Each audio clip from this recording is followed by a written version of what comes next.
Having professors from the University of Hull fly over and deliver courses here was interesting because a lot of them were both practitioners as well as professors from the university. We have a very good feedback regarding the teachers.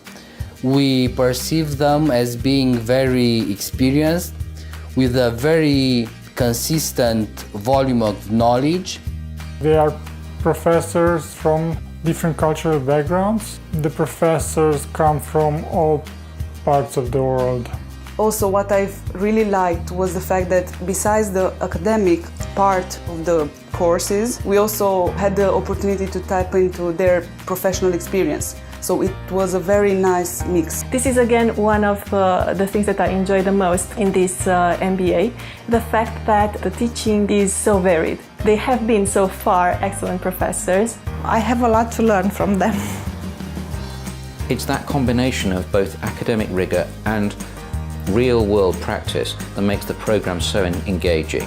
But the combination of both together in a nurturing environment provides a powerful learning experience, and it's what I like to call tough love. We set a very high standard, which we won't compromise on, but we'll do everything we can to help people achieve it.